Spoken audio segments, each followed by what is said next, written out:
એમાં વિદ્યુતીય ગુણધર્મો ધાતુઓના, ધાતુઓમાં અધાતુમાં અને અર્ધધાતુમાં આ ત્રણેયની અંદર વિદ્યુતનું વહન કઈ રીતે થાય આની ચર્ચાઓ આપણે કરશું.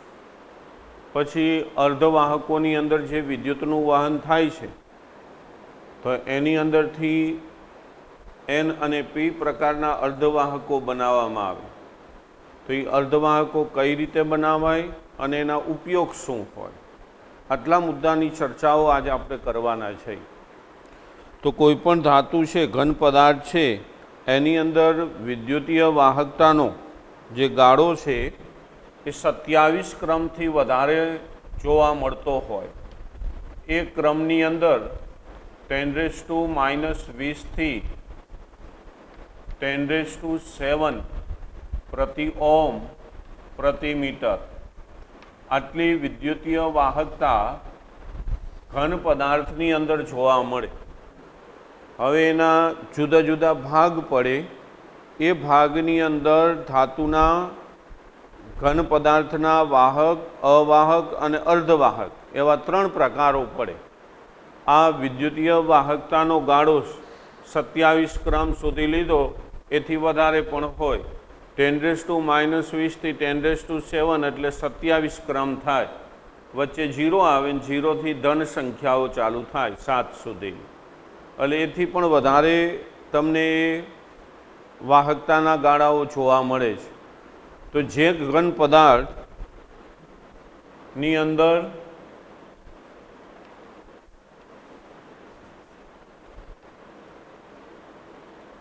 વિદ્યુતીય વાહકતાનું મૂલ્ય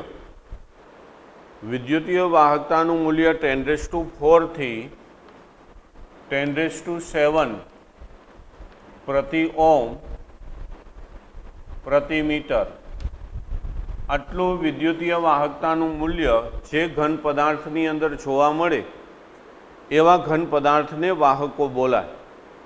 એટલે 4 થી 7 સુધીની વાહકતાનો ગાળો આ વાહક દર્શાવે ઘન પદાર્થ. એટલે તમે જો તો આ 10⁻7 છે, અહીંયાથી આ માલો એટલે 10⁻4 સુધીનું આ મૂલ્ય એ વાહક પદાર્થ સૂચવશે. તો મોટા ભાગની જે ધાતુઓ છે એ ધાતુઓ છે એ વિદ્યુતની વાહક હોય છે. એટલે વિદ્યુતની વાહકતાના લીધે ધાતુઓમાં વિદ્યુતીય વાહકતાનો ગાળો આપણને જોવા મળશે 10⁻4 થી 10⁻7 પ્રતિ ઓહ્મ પ્રતિ મીટર. ટૂંકા પ્રશ્નની અંદર આ પૂછાય કે ધાતુઓની અંદર વિદ્યુતીય વાહકતાનો ગાળો નીચેનામાંથી કેટલો છે? તો 10⁻4 થી 10⁻7 ખાસ એના એકમ સાથે યાદ રાખવાનું, પ્રતિ ઓહ્મ પ્રતિ મીટર. એટલે આ બધી જ ધાતુઓ છે એ સુવાહકો છે એમ કહેવાય. ત્યાર પછી બીજા પ્રકારની અંદર અવાહકો કે જેની અંદર વિદ્યુતીય વાહકતાનો ગાળો છે એ 10⁻⁻20 થી 10⁻10 પ્રતિ ઓહ્મ પ્રતિ મીટર આટલો વાહકતાનો ગાળો જોવા મળે. એટલે એ પદાર્થો છે એ વિદ્યુતનું વહન કરી નહીં શકે, એટલે એને આપણે અવાહકોથી ઓળખી છે. એટલે અવાહકોની અંદર વિદ્યુતીય વાહકતા ખૂબ ઓછી હોય, એટલે એની વિદ્યુતીય વાહકતાનો ગાળો 10⁻20 થી 10⁻10 સુધીનો હોય. એટલે એ અવાહક પદાર્થો થયા કે જેમાં વિદ્યુતનું વહન થતું નથી. ત્યાર પછી આવે છે અર્ધવાહકો કે જેની અંદર વિદ્યુતીય વાહકતાનો ગાળો 10⁻6 થી 10⁻4 પ્રતિ ઓહ્મ પ્રતિ મીટર. આ જે વિદ્યુતીય વાહકતાનો ગાળો દર્શાવે છે એવા ઘન પદાર્થને અર્ધવાહકોથી ઓળખવામાં આવે છે. એટલે આને અર્ધવાહકો કહેવાય. તમે સંખ્યા રેખા ઉપરથી જુઓ તો સંખ્યા રેખામાં વચ્ચે 0, આ બાજુ જશો એટલે માની લો અહીંયા 10⁻7 આવે છે, અને આ બાજુ આવો ત્યાં 10⁻20 આવે છે. તો 10⁻4 અહીંયા 10⁻4 છે. તો આ જે વિસ્તાર છે વિદ્યુતીય વાહકતાના ગાળાનો અહીંયા વાહક પદાર્થો હાજર હોય અને 10⁻20 ને અહીંયા માની લો 10⁻10 છે, તો આટલા વિસ્તારની અંદર અવાહક પદાર્થ હાજર હોય, અવાહક. અને 10⁻6 થી 10⁻14 તો અહીંયા અર્ધવાહકો હાજર હોય, અર્ધવાહક. તો આ ઘન પદાર્થને વાહકતાના સંદર્ભમાં 3 પ્રકારો છે, વાહક, અવાહક અને અર્ધવાહક. આ એમની જુદી જુદી વાહકતાના ગાળાઓ દર્શાવે. શોર્ટ ક્વેશ્ચનની અંદર આ પ્રશ્નનો ઉપયોગ થાય. રેડી? ત્યાર પછી ધાતુઓની અંદર વિદ્યુતનું વહન કઈ રીતે થાય? તો વાહક કોઈ પણ પદાર્થ હોય તો એની અંદર વિદ્યુતનું વહન, વાહકમાં વિદ્યુતનું વહન એક ઇલેક્ટ્રોનની ગતિના લીધે, જે સંયોજકતા ઇલેક્ટ્રોન હોય એ ઇલેક્ટ્રોન ઉપર, અને બીજું આયનોની જે હિલચાલ થાય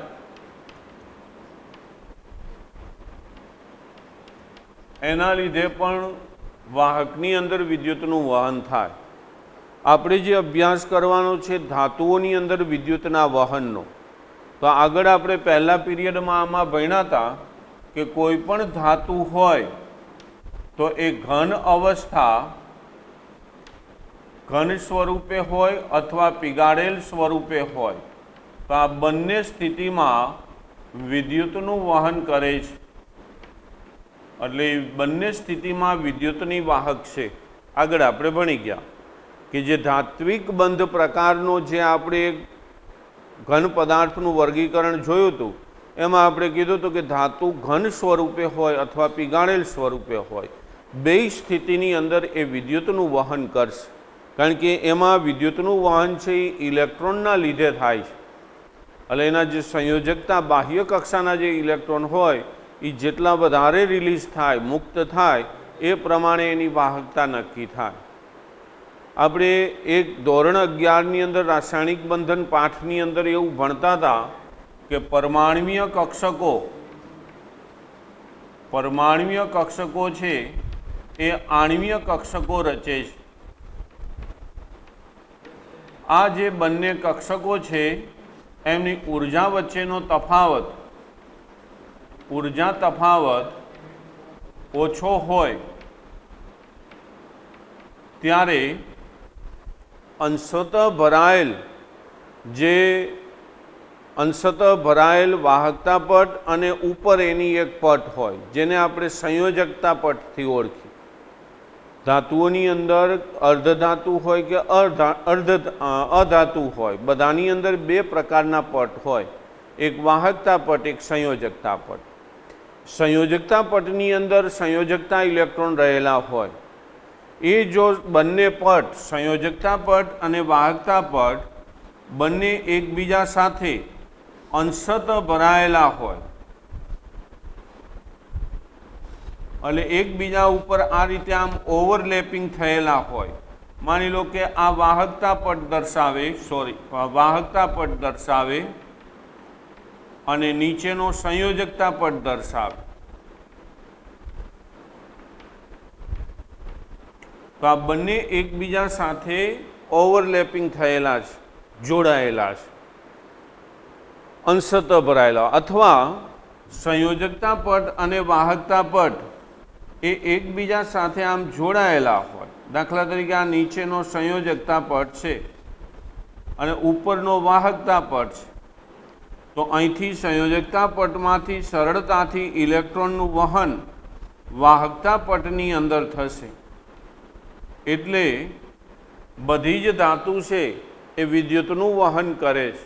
શા માટે કરે છે? તો કે એના સંયોજકતા પટના ઇલેક્ટ્રોન સરળતાથી વાહકતા પટની અંદર જતા રહે છે, એટલે વિદ્યુતના વહન માટે જવાબદાર છે. આપણી ટેક્સ્ટબુકની અંદર એના માટેની જુદી જુદી આકૃતિઓ દોરેલી છે.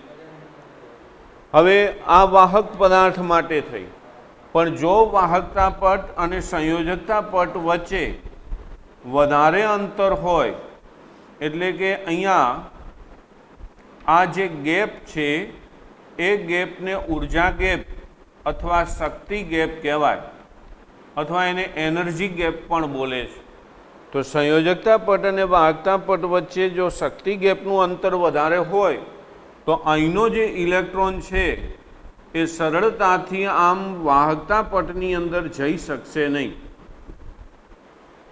ત્યાં આરામથી ન જઈ શકે। એટલે ઇલેક્ટ્રોનનું વહન છે એ સંયોજકતા પટમાંથી વાહકતા પટમાં નથી થતું, એનું કારણ છે કે શક્તિ ગેપનું અંતર વધારે છે। તો આવા જે ઘન પદાર્થો હોય એ વિદ્યુતનું વહન નહીં કરે, તો એવા જે ઘન પદાર્થો છે એને આપણે અવાહકો બોલશું, અને એની અંદર વિદ્યુતીય વાહકતાનો ગાળો આપણને આટલો જોવા મળે। જ્યારે આ અર્ધવાહકો છે એ અર્ધવાહકોની અંદર સંયોજકતા પટના અમુક ઇલેક્ટ્રોન વાહકતા પટની અંદર જતા હોય છે, થોડાક ઇલેક્ટ્રોન, બધા નહીં। માની લો કે આ ઇલેક્ટ્રોન છે તો થોડા ઘણા ઇલેક્ટ્રોન છે એ સંયોજકતા પટમાંથી વાહકતા પટમાં જાય, એટલે વિદ્યુતના અલ્પવાહક કહેવાય ને, થોડાક પ્રમાણમાં વિદ્યુતનું વહન કરે છે। પણ જો આને તમે ગરમ કરો, આનું તાપમાન વધારો અર્ધવાહકોનું, તો તાપમાન વધારતા વધારે પ્રમાણમાં ઇલેક્ટ્રોન છે એ સંયોજકતા પટમાંથી વાહકતા પટમાં જાય, અહીંથી અહીંયા જાય, તાપમાન વધે તો, અથવા વિશિષ્ટ પ્રકારના વિકિરણો જો એના ઉપર આપાત થાય તો સરળતાથી સંયોજકતા પટના ઇલેક્ટ્રોન વાહકતા પટમાં જાય। તો આવા જે પદાર્થો છે એને અર્ધવાહકો કહેવાય। અહીંયા જો ધાતુની અંદર એ જરૂરી નથી, કારણ કે અહીંથી સરળતાથી ઇલેક્ટ્રોન છે એ સંયોજકતા પટમાંથી વાહકતા પટમાં જઈ શકે છે, એટલે આપણે એને વાહક પદાર્થો કીધા છે। આમાં નથી થતું એવું। આનું અર્ધવાહકોનું જ્યારે તમે તાપમાન વધારો અથવા વિશિષ્ટ પ્રકારના વિકિરણો જો એના ઉપર આપાત થાય તો જ આ ઇલેક્ટ્રોનનું વહન શક્ય બનશે, અને ત્યારે એ વિદ્યુતનો વાહક બનશે। દાખલા તરીકે સિલિકોન અને જર્મેનિયમ આ બે અર્ધવાહકો સ્વરૂપે છે। આ બંને ધાતુ અર્ધધાતુ છે એ વિદ્યુતની આમ અવાહક છે, થોડા પ્રમાણમાં વિદ્યુતનું વહન કરે, પણ જો આના ઉપર વિશિષ્ટ વિકિરણો આપાત થાય અથવા એનું તાપમાન વધે તો પાછા ઇલેક્ટ્રોન સરળતાથી જશે। એટલે જો આપણી જે સોલર પ્લેટ હોય, ઘર ઉપર જે રૂફટોપ નાખે સોલર, એની અંદર સૂર્યના કિરણો આપાત થાય એટલે શું થશે? સિલિકોન ગરમ થશે અથવા જર્મેનિયમ ગરમ થાય।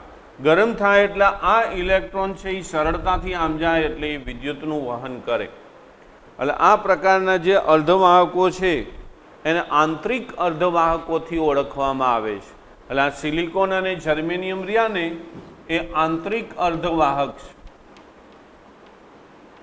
આંતરિક અર્ધવાહક, કારણ કે વિશિષ્ટ પ્રકારના વિકિરણોના લીધે જ એ વિદ્યુતનું વહન કરી શકે છે, બાકી એ સરળતાથી વિદ્યુતનું વહન આપમેળે નથી કરતા। તાપમાન વધારે અથવા એના ઉપર વિશિષ્ટ વિકિરણો આપાત થાય તો એ વિદ્યુતનું વહન કરે। તો આ સરળતાથી જો વિદ્યુતનું વહન કરે એવા પદાર્થોની અંદર આપણે રૂપાંતરિત કરવા છે સિલિકોન અને જર્મેનિયમને, તો આની અંદર જ્યારે અશુદ્ધિઓ ઉમેરી, બે પ્રકારની અશુદ્ધિ ઉમેરવામાં આવે છે, એ અશુદ્ધિઓ ઉમેરીને એને વિદ્યુતના વાહક પદાર્થો બનાવવામાં આવે છે। તો સિલિકોન અને જર્મેનિયમ જેવા જે આંતરિક અર્ધવાહકો છે એની અંદર અશુદ્ધિ ઉમેરીને એની વાહકતા વધારવાની જે પ્રક્રિયા છે એ પ્રક્રિયાને ડોપિંગથી ઓળખવામાં આવે છે, ડોપિંગ કહેવાય। ટુ ડ્રોપ એટલે ઉમેરવું। શું ઉમેરવામાં આવે છે? તો કે આંતરિક અર્ધવાહકોની અંદર અશુદ્ધિઓ ઉમેરવામાં આવે છે। એ અશુદ્ધિઓ બે પ્રકારની આપણે ઉમેરી છે, એટલે ડોપિંગની પ્રક્રિયામાં જે અશુદ્ધિ ઉમેરવાની થશે એ અશુદ્ધિના બે પ્રકાર છે। એક ઇલેક્ટ્રોન સમૃદ્ધ અશુદ્ધિ અને બીજી ઇલેક્ટ્રોનની ઉણપ ધરાવતી અશુદ્ધિ, એટલે કે ઇલેક્ટ્રોન ઉણપ અશુદ્ધિ। આખો પ્રશ્ન છે એ 3 માર્કની અંદર પણ પૂછાય। ડોપિંગ એટલે શું અને ડોપિંગની પ્રક્રિયા સમજાવો, આવું પૂછે। તો ડોપિંગની વ્યાખ્યામાં એવું લખવાનું કે સિલિકોન અને જર્મેનિયમ જેવા જે આંતરિક અર્ધવાહકોની અંદર જ્યારે ઇલેક્ટ્રોન સમૃદ્ધ અને ઇલેક્ટ્રોન ઉણપ ધરાવતી અશુદ્ધિઓ ઉમેરવામાં આવે ત્યારે એ પ્રક્રિયાને ડોપિંગથી ઓળખવામાં આવે છે. અને એ જે અર્ધવાહકો બે છે સિલિકોન જર્મેનિયમ, એની વાહકતાની અંદર વધારો કરવામાં આવે છે. તો આ ઇલેક્ટ્રોન સમૃદ્ધ અશુદ્ધિઓ છે એ કઈ રીતે ઉમેરવામાં આવે અને એના લીધે કેવા પ્રકારના અર્ધવાહક છે એનું નિર્માણ થાય. તો આપણને પ્રશ્ન પૂછ્યો હોય કે ડોપિંગની પ્રક્રિયા, ડોપિંગ એટલે શું, અને ઇલેક્ટ્રોન સમૃદ્ધ અને ઇલેક્ટ્રોન ઉણપ ધરાવતી અશુદ્ધિઓ વિશેની સમજૂતી આપો. તો હવેની જે સમજૂતી છે એ આ બંનેની છે. ડોપિંગ પ્રક્રિયા માટે જે આપણે ઇલેક્ટ્રોન સમૃદ્ધ કેન્દ્રવાળા તત્વો, ધાતુઓ એમાં ઉમેરી છે એની પ્રક્રિયાને આપણે ભણીશી. જોજો, હવે સિલિકોન અને જર્મેનિયમ આ સમૂહ 14ના તત્વો છે બંને. તો સમૂહ 14માં તમે એની ઇલેક્ટ્રોન રચના લખશો તો NH2 NP2 પ્રકારની થશે બાહ્ય કક્ષાની ઇલેક્ટ્રોન રચના. તો આની બાહ્ય કક્ષામાં કુલ 4 ઇલેક્ટ્રોન છે. આ 4 ઇલેક્ટ્રોન સિલિકોન સિલિકોન પરમાણુ હોય તો એમની વચ્ચે 4 ઇલેક્ટ્રોન સહસંયોજક બંધથી જોડાયેલા હોય. એ જ રીતે જર્મેનિયમમાં હોય. જેમ આપણે હીરાની સ્ફટિક રચના જોઈ છે તો કાર્બનની અંદર શું થાય કે એના 4 બાહ્ય કક્ષાના ઇલેક્ટ્રોન બીજા કાર્બનના 4 બાહ્ય કક્ષાના ઇલેક્ટ્રોન સાથે સહસંયોજક બંધ બનાવે છે. તો એમ માની લો કે સિલિકોન છે આમ, તો સિલિકોનના 4 ઇલેક્ટ્રોન આ બાજુના સિલિકોન સાથે જોડાણા, આનો એક ઇલેક્ટ્રોન અહીંયા સિલિકોન સાથે જોડાણો, એક અહીંયા જોડાય, એવી જ રીતના એક અહીંયા સિલિકોન હોય. તો એમ આ સિલિકોન છે એ પણ બાજુમાં બીજા સિલિકોન સાથે જોડાયેલો હોય આ રીતે, અને અહીંયા ઉપર પણ હોય. એ ઉપરના નથી લખતા આપણે. આ સિલિકોન બાજુનો, આ સિલિકોનનો આ ઇલેક્ટ્રોન છે, આ સિલિકોનનો આ ઇલેક્ટ્રોન છે. એટલે આ જે બંધ બને છે સિલિકોન સિલિકોન વચ્ચેનો, એ સહસંયોજક બંધનું નિર્માણ થાય છે. બે એક એક ઇલેક્ટ્રોનની ભાગીદારી કરે છે. એવી જ રીતના આ સિલિકોન પણ બીજા 4 સિલિકોન સાથે આમ જોડાયેલો હોય. એ જ રીતના આ સિલિકોન પણ 4 સાથે જોડાયેલો હોય. તો આ રીતે આખી એની સ્ફટિક રચનાઓ તૈયાર થતી હોય છે સિલિકોનની. તો આમ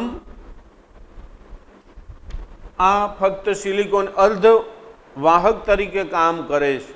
હવે આની અંદર આપણે ડોપિંગની પ્રક્રિયાને સમજવી છે. તો એની અંદર હું ઇલેક્ટ્રોન સમૃદ્ધ અશુદ્ધિને ઉમેરું છું. ઇલેક્ટ્રોન સમૃદ્ધ અશુદ્ધિ એટલે કે સમૂહ 15ના તત્વો લઈ, સમૂહ 15 નાઇટ્રોજન છે, આર્સેનિક છે, અથવા ફોસ્ફરસ છે, આર્સેનિક છે. એમાં ફોસ્ફરસ આર્સેનિકનો ઉપયોગ છે એ વધારે પ્રમાણમાં થાય છે. સમૂહ 15ના જે તત્વો છે, નાઇટ્રોજન, ના પી એસે સબકે બીચ આપણે એમ લખી છે, એમાં ફોસ્ફરસ આર્સેનિકનો ઉપયોગ મેક્સિમમ થાય 15મા સમૂહના. તો ફોસ્ફરસ આર્સેનિકની તમે ઇલેક્ટ્રોન રચના લખો તો ઇલેક્ટ્રોન રચના થશે NH2 NP3. તો આની બાહ્ય કક્ષામાં કુલ 5 ઇલેક્ટ્રોન થશે અને આની પાસે 4 ઇલેક્ટ્રોન છે. એટલે આની પાસે 1 ઇલેક્ટ્રોન વધારે થયો, એટલે ઇલેક્ટ્રોન સમૃદ્ધ બન્યો.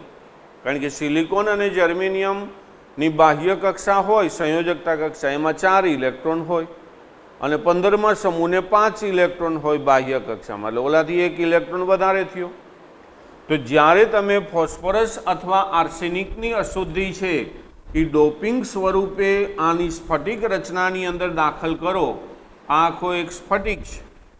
આ સ્ફટિકમાં જ્યારે ફોસ્ફરસ અથવા આર્સેનિક તમે નાખશો એટલે શું થશે તો કે આના કુલ 5 ઇલેક્ટ્રોનમાંથી 4 ઇલેક્ટ્રોન છે એ સિલિકોન સાથે સહસંયોજક બંધથી જોડાઈ જશે. જો આ આર્સેનિક નાખ્યો છે તો એનો 1 2 3 અને 4 ઇલેક્ટ્રોન સિલિકોનના 4 ઇલેક્ટ્રોન સાથે સહસંયોજક બંધથી જોડાણો. છતાં આર્સેનિક પાસે 1 ઇલેક્ટ્રોન બાકી રહ્યો, કારણ કે એની પાસે 5 લઈને આવ્યો છે. તો એ 5મો ઇલેક્ટ્રોન છે એ અહીંયા મુક્ત અવસ્થામાં રહેશે। આ વિસ્થાનીકૃત ઇલેક્ટ્રોન કહેવાય। મુક્ત અવસ્થામાં ઇલેક્ટ્રોન રહે કે જે સિલિકોનની વાહકતાની અંદર વધારો કરવાનું કામ કરે છે। તો અહીંયા આખા સ્ફટિકની અંદર જ્યારે આ સુધી ઉમેરવામાં આવે ત્યારે ઇલેક્ટ્રોન છે એ મુક્ત અવસ્થાવાળા એમાં જોવા મળે અને ઇલેક્ટ્રોન ઉપરનો વીજભાર નેગેટિવ હોય, ઋણ વીજભાર ધરાવે। એટલે સિલિકોનમાં જ્યારે ફોસ્ફરસ અથવા આર્સેનિકની અશુદ્ધિઓ ઉમેરવામાં આવે છે ત્યારે એમાંથી જે અર્ધવાહક તૈયાર થાય એ અર્ધવાહકને એન ટાઈપ અર્ધવાહક અથવા એન પ્રકારનો અર્ધવાહક કહે છે। આ એન એટલે નેગેટિવ, કારણ કે આમાં ઇલેક્ટ્રોન સમૃદ્ધ છે એટલે ઋણ વીજભાર આમાં વધારે જોવા મળશે, એટલે એને એન ટાઈપ અર્ધવાહકથી આપણે ઓળખીએ છીએ। તો આ એન ટાઈપ અર્ધવાહક કઈ રીતે બનાવવામાં આવે તો કે ડોપિંગની પ્રક્રિયાથી બને। ડોપિંગની પ્રક્રિયામાં શું થયું તો કે સિલિકોનની જે અથવા જર્મેનિયમની જે સ્ફટિક રચના છે એમાં સમૂહ 15નું તત્વ ફોસ્ફરસ અથવા આર્સેનિક ઉમેરવાથી એના 4 ઇલેક્ટ્રોન છે સિલિકોનના 4 ઇલેક્ટ્રોન સાથે સહસંયોજક બંધથી જોડાય, પણ એક ઇલેક્ટ્રોન વિસ્થાનીકૃત રહે છે।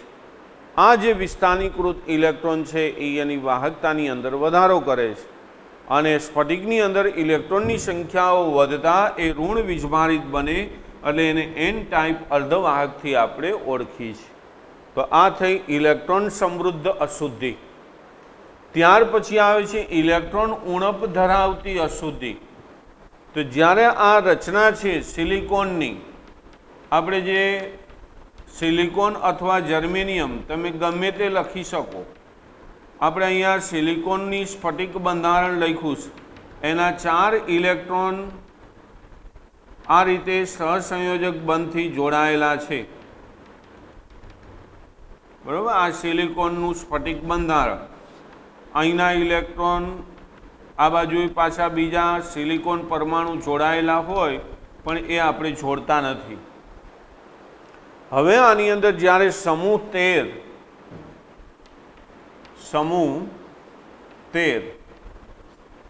13ના તત્વોની અંદર બોરોન, એલ્યુમિનિયમ, આવા બેંગન, આલુ, ગાજર, boron, aluminium, gallium, boron, aluminium, gallium કે જેની ઇલેક્ટ્રોન રચના NH2NP1 છે, એટલે બાહ્ય કક્ષામાં કુલ 3 ઇલેક્ટ્રોન છે। હવે તમે 3 ઇલેક્ટ્રોન ધરાવતી અશુદ્ધિ એમાં ઉમેરો છો, બોરોનની અથવા એલ્યુમિનિયમ અથવા ગેલિયમ, ત્યારે શું થશે તો કે આ જ્યારે ડોપિંગ કરવામાં આવે બોરોન, એલ્યુમિનિયમ અથવા ગેલિયમમાંથી કોઈ પણ એક અશુદ્ધિ સ્વરૂપે જ્યારે સિલિકોનની સ્ફટિક રચના છે એની અંદર ઉમેરીએ ત્યારે આ જે સ્થાન છે એ માની લો કે બોરોનથી રોકાઈ ગયું, તો બોરોન છે એ સિલિકોનના 3 ઇલેક્ટ્રોન સાથે સહસંયોજક બંધ બનાવશે, કારણ કે એની બાહ્ય કક્ષામાં 3 ઇલેક્ટ્રોન જ છે અને એક ઇલેક્ટ્રોન અહીંયા ખાલી રહેશે। આ ઇલેક્ટ્રોન અહીંયા સહસંયોજક બંધ બનાવતો નથી, એટલે ત્યાં આપણને એક ઇલેક્ટ્રોન છિદ્ર જોવા મળશે। ઇલેક્ટ્રોન છિદ્ર, કારણ કે બોરોન પાસે 3 ઇલેક્ટ્રોન જ હતા એટલે સિલિકોનના 3 ઇલેક્ટ્રોન સાથે એને સહસંયોજક બંધ બનાવ્યો। હવે ચોથો સિલિકોનનો ઇલેક્ટ્રોન શું થયો તો કે એ ખાલી રહ્યો અહીંયા, એટલે ત્યાં ઇલેક્ટ્રોન છિદ્ર ઉત્પન્ન થયું। આ જ સ્ફટિકના સિલિકોનનો બીજો આ ઇલેક્ટ્રોન છે એ પાછો આ છિદ્રનું સ્થાન લઈ લે, પણ એને છિદ્રનું સ્થાન સ્ફટિકના અન્ય ઇલેક્ટ્રોને આ છિદ્રનું સ્થાન લીધું, છિદ્રમાં ગોઠવાણો, તો પાછું પોતાના મૂળ સ્થાને તો એને પાછું છિદ્ર જ બનાવવું જોઈએ, કારણ કે પોતાનું સ્થાન તો ખાલી જ રહ્યું, અહીંયા તો કોઈ ભરાતું નથી। એટલે આ જે છિદ્ર છે ઇલેક્ટ્રોન છિદ્ર એ તમે વિદ્યુત ક્ષેત્ર હેઠળ મૂકશો અને આ ધન ભાર તરફ ગતિ કરશે, કારણ કે આ ઇલેક્ટ્રોન છિદ્ર આમ તમે જોવો ને તો એની અંદર ઇલેક્ટ્રોન છે, એટલે ઇલેક્ટ્રોન છે એ આમ ધનભાર તરફ ગતિ કરતો જણાતો હોય, પણ એવું આપણને દેખાશે કે અહીંયા ઇલેક્ટ્રોન છિદ્ર છે એ ધન ભારિત છે અને ઋણ ભાર તરફ જાય છે એવો દેખાય, એટલે આની અંદર ધન ભાર હોય એવું આપણને દેખાય છે. ધન ભારને આપણે પોઝિટિવથી ઓળખીશ, પોઝિટિવ એટલે ધન ભાર. એટલે આ પ્રકારનો જે અર્ધવાહક બને એને પી ટાઈપ અથવા પી પ્રકારનો અર્ધવાહક કહેવાય. એટલે અર્ધવાહકો તમારે ફિઝિક્સની અંદર ભણવામાં આવે, એન અને પી પ્રકારના અર્ધવાહક. તો અહીંયા એન પ્રકારનો અર્ધવાહક કઈ રીતે નિર્માણ થાય અને પી પ્રકારનો અર્ધવાહક છે એ કઈ રીતે નિર્માણ થાય, આ એની સમજૂતી છે. એટલે આખો પ્રશ્ન છે એ પરીક્ષાની અંદર 3 માર્કની અંદર પૂછાય. ડોપિંગની પ્રક્રિયા સમજાવી એન અને પી પ્રકારના અર્ધવાહકોની સમજૂતી આપો તો આપવાની.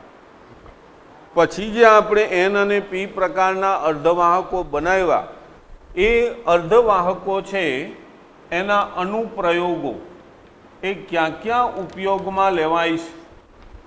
એટલે એન અને પી પ્રકારના અર્ધવાહકોના ઉપયોગો જણાવો એવું પ્રશ્ન પૂછાય. એ 2 માર્કમાં પૂછાય અથવા 3 માર્કમાં. તો એન અને પી પ્રકારના અર્ધવાહકોનો મેક્સિમમ ઉપયોગ ઇલેક્ટ્રોનિક સંઘટનો બનાવવા માટે થાય. ઇલેક્ટ્રોનિક સાધનોની અંદર આપણે જાણીએ છીએ. હવે તો જો કે અર્ધવાહકોના ઉપયોગ ઓછા થઈ ગયા, કારણ કે અર્ધવાહકો વહેલા હતા ત્યારે આપણા જે ઇલેક્ટ્રોનિક સાધનો છે એના કદ પણ મોટા હતા. હવે તો નાના બાકસ જેવડા રેડિયા આવે, કારણ કે અર્ધવાહકોનું સ્થાન ટ્રાન્ઝિસ્ટરોએ લીધું, એનું સ્થાન ઇન્ટિગ્રેટેડ સર્કિટોએ લીધું, અને અત્યારે એથી પણ હાઈ-ફાઈ એક નાના આવડા મેમરી કાર્ડની અંદર આખી વર્લ્ડની લાઇબ્રેરી સમાઈ જાય છે. એવી નેનો ટેકનોલોજીનો પણ વિકાસ થઈ ગયો. એટલે અર્ધવાહકો ધીમે ધીમે લુપ્ત થતા ગયા છે. બાકી અર્ધવાહકો જેને આપણે ડાયોડથી ઓળખી છે, એ ડાયોડ જે અર્ધવાહકો હોય એ હવે લુપ્ત, હવે એનો બહુ ઉપયોગ નથી થતો, કારણ કે એની જેટલી સ્પેસ છે એથી ઓછી સ્પેસમાં નેનો ટેકનોલોજી કામ કરે છે. એટલે અર્ધવાહકોના હવે ઉપયોગ નથી થતા, પણ આપણને ખ્યાલ હોવો જોઈએ કે આ ક્યાં વપરાય. તો ઇલેક્ટ્રોનિક સંઘટનો, ઇલેક્ટ્રોનિક સાધનો છે એની બનાવટમાં એન અને પી પ્રકારના જુદા જુદા અર્ધવાહકોનું સંયોગીકરણ વપરાય છે. સંયોગીકરણ એટલે મિશ્રણ. એન અને પી પ્રકારના જે અર્ધવાહકો છે એનો વિશેષ ઉપયોગ રેક્ટિફાયર તરીકે થાય. એટલે એન અને પી પ્રકારના અર્ધવાહકોના સંયોગીકરણનો ઉપયોગ રેક્ટિફાયર, તમારી ફિઝિક્સ છે આ, રેક્ટિફાયર તરીકે વપરાય. આ સિવાય ટ્રાન્ઝિસ્ટરની અંદર પણ એન અને પી પ્રકારના અર્ધવાહકોનું મિશ્રણ સંયોગીકરણ વપરાય છે, જેમાં બે સમાન અર્ધવાહકોની વચ્ચે એક ત્રીજો અર્ધવાહક છે એ સેન્ડવિચની જેમ મૂકેલો હોય.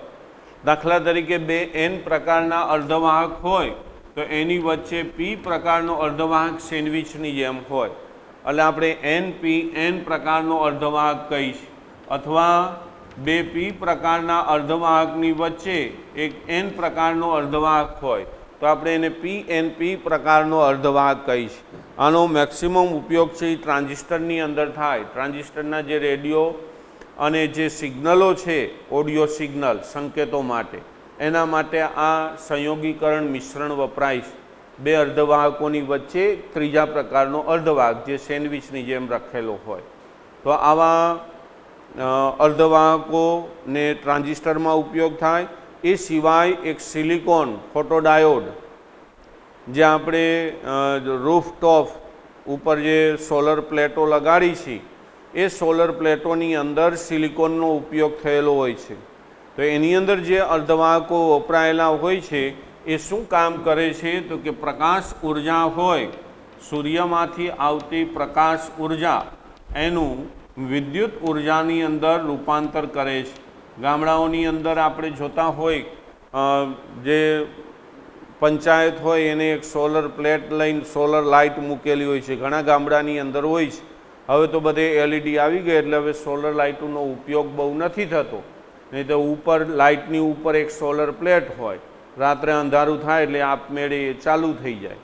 તો આવા જે સિલિકોનના સૌર કોષો છે એના કાર્યક્ષમ જે ડાયોડ છે ફોટોડાયોડ એ પ્રકાશ ઉર્જાનું વિદ્યુત ઉર્જાની અંદર રૂપાંતર કરે છે।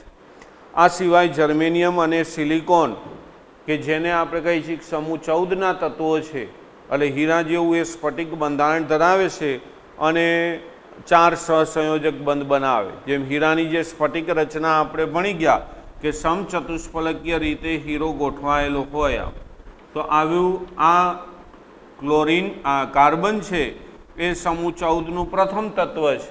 તો એ જ રીતે સિલિકોન છે એ પણ આવા 4 સહસંયોજક બંધથી જોડાય। એ જ રીતના જર્મેનિયમ છે એ પણ આવા 4 સહસંયોજક બંધથી જોડાય, જાળીદાર રચના બનાવે।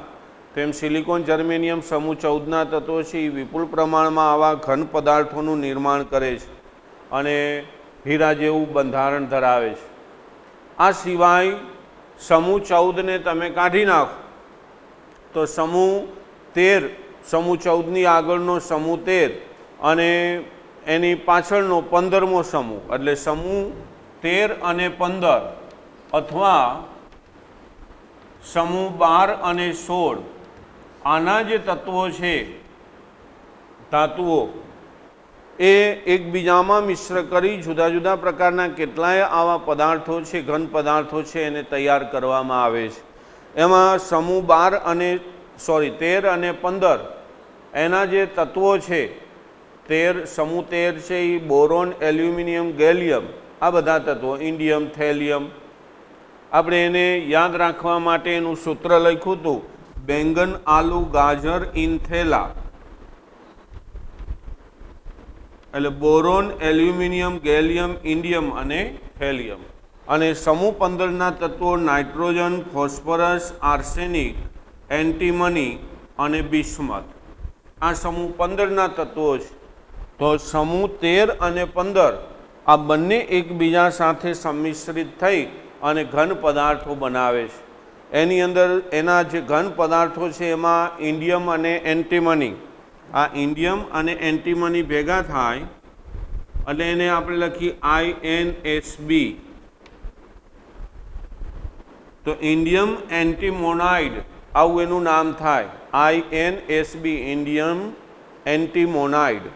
ત્યાર પછી એ સિવાયના એલ્યુમિનિયમ અને ફોસ્ફરસ ભેગા થાય તો આને બોલાય એલ્યુમિનિયમ ફોસ્ફાઇડ। એમ ગેલિયમ અને આર્સેનિક ભેગા થાય તો એને બોલાય ગેલિયમ આર્સેનાઇડ। તો આ સમૂહ 13 અને 15ના તત્વો છે એ એકબીજા સાથે જોડાય અને આ પ્રકારના સંયોજનો ઘન પદાર્થો બનાવે છે। Indium antimonide, aluminium phosphide, gallium arsenide. એમાંનો ગેલિયમ આર્સેનાઇડ છે એ પોતાના ઝડપી પ્રતિભાવ માટે જાણીતો છે। આ જે સંદેશા વ્યવહાર ક્ષેત્રે જે ક્રાંતિ થઈ છે આ એ ગેલિયમ આર્સેનાઇડને આભારી છે। એટલે ગેલિયમ આર્સેનાઇડ છે એ ઝડપી પ્રતિભાવ માટે જરૂરી છે।